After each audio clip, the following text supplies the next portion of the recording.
Let's get right into it. Over the last 25 years, I've learned some money rules that completely changed my life, and I want to share them with you on this video. First things first, there's a difference between rich people and wealthy people. See, rich people make a lot of money. Wealthy people have perfected the art of keeping a lot of money. Big difference. There's rich people who go broke, and there are wealthy people who don't actually make a lot of money. So the goal is to be wealthy, not just rich. Two different things. And more money does not equal more happiness. See, if money solved everything, rich people would have no problems. They'd all be happy. But we know that's not true. Money has nothing to do with the feeling of happiness. They're two separate things. Money does not equal happiness. I've also learned that money is pretty much amoral. In other words, money's not good, money's not bad. It's kind of like fire. Fire can be good for you, fire can be bad for you. Water can be good for you, water can be bad for you.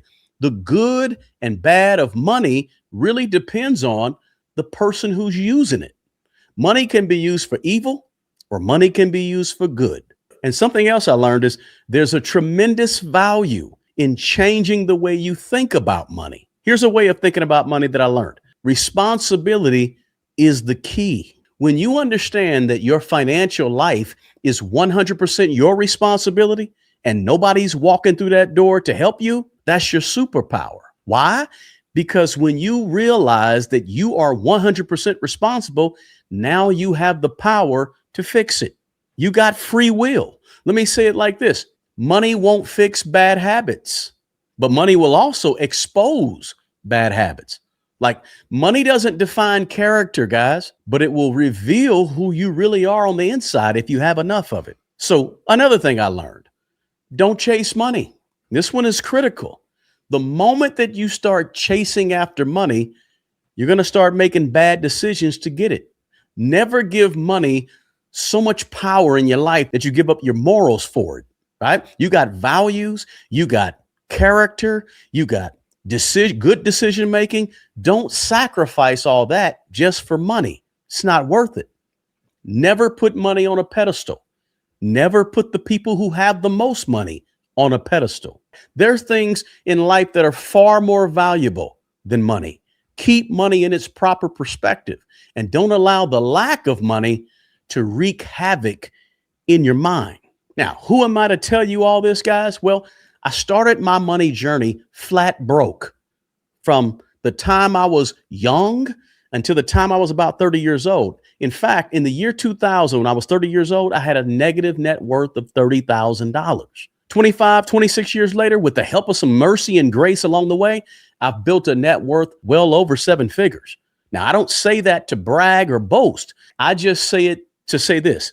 If I did it, you can do it. Almost anybody can do it. Coming from where I come from, yeah, it's possible. Not because I'm special. It's just because over the last 25 years, I followed some money rules, some principles, these principles that I'm sharing with you on this video. Now, let me mention what actually creates money, what I learned. Value creates money. The marketplace out here is not paying you just for your time. Yeah, you may make $20 an hour flipping burgers at McDonald's, but guess what? If you can't flip burgers and you don't know how to do it, they're getting rid of you because you don't bring any value. So employers and the marketplace out here, they pay for value, not just your time.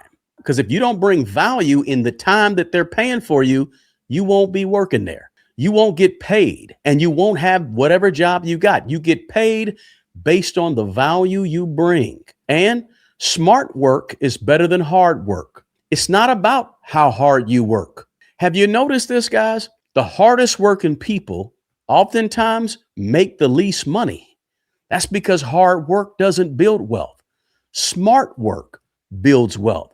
Hard work matters. I don't want to discount hard work, but strategy determines ultimately how wealthy you're going to become, not how much you sweat on the job and how hard you work. Now, since we're talking about work, let's talk about a few things I learned about labor.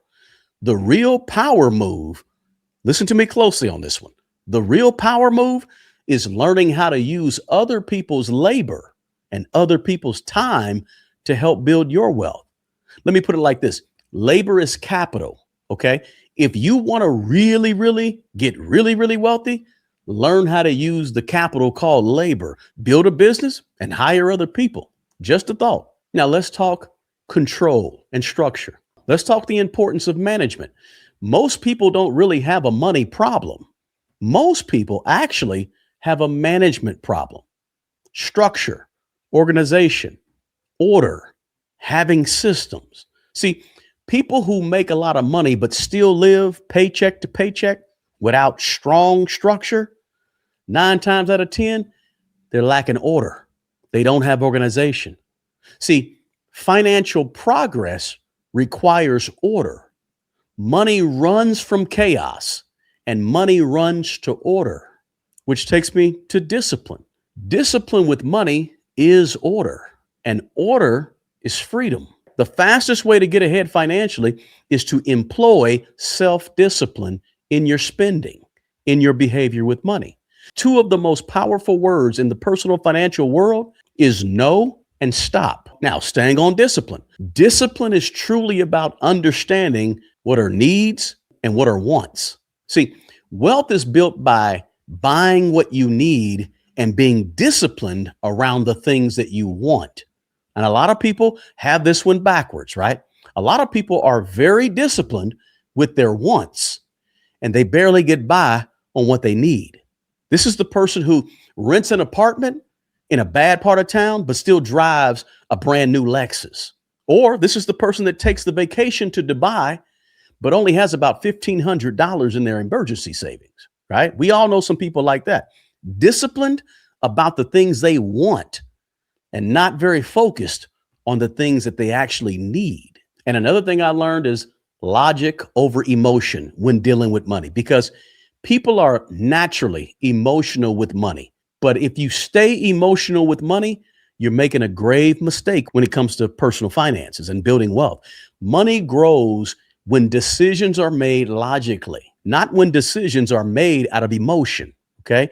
Anytime you mix money and emotions, you're basically setting yourself up for failure with money. So you got to stay focused. See, people that build wealth, they focus on building wealth.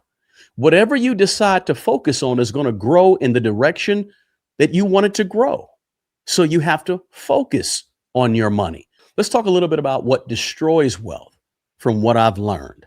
Debt is bondage. Bad debt is just another way of saying indentured servitude.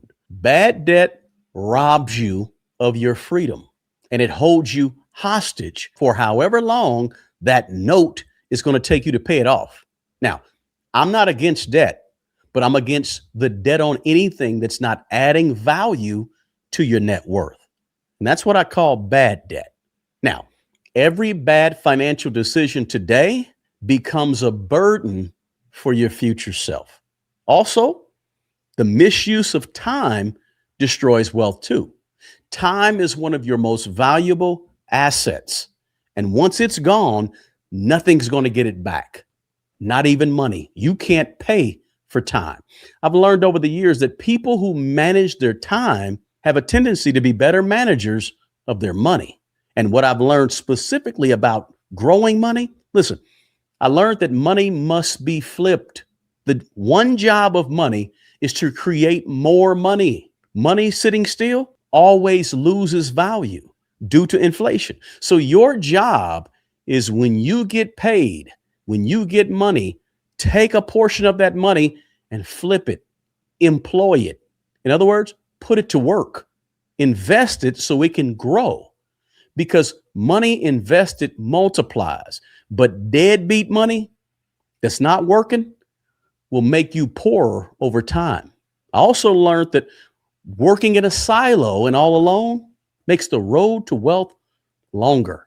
See, building with others accelerates wealth faster than just trying to do it alone. And a lot of us are guilty of trying to build alone. Another thing I learned was this: the value of giving and helping other people along the way. See, giving back some of your money, I'm not talking about energy and time. I'm talking about giving back some of your money to help other people activates the muscle of gratitude in you. Like you can say, oh, I'm grateful, but what are you doing to show that you're grateful? You got to give.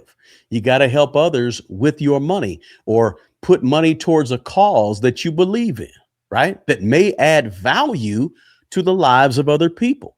Money is just one tool. That's it. Just one.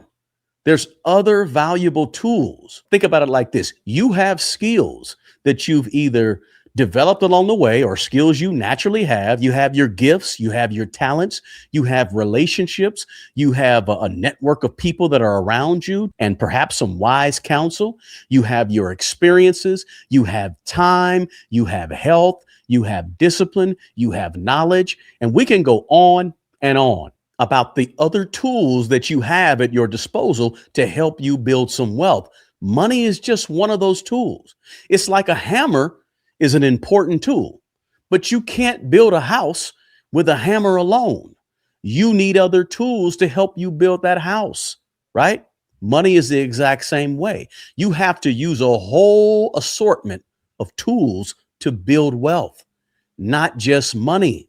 Some people out here trying to build a whole house with a hammer, and they don't understand the importance of all these other tools that they have in their toolbox at their disposal. So there you have it. That's 25 years of money rules in 12 minutes. Look, I hope you got some value out of this quick video. If you got value from this video, do me a favor, share this video with someone who you know. Also, drop a comment below and let me know your thoughts. If you want to get organized with your money in a step-by-step way, I did a free webinar. Just click on the first link in the description box below to join us.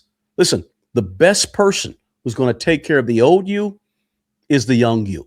Guys, take care of people, but take care of yourself because you're people too. Until the next video, peace.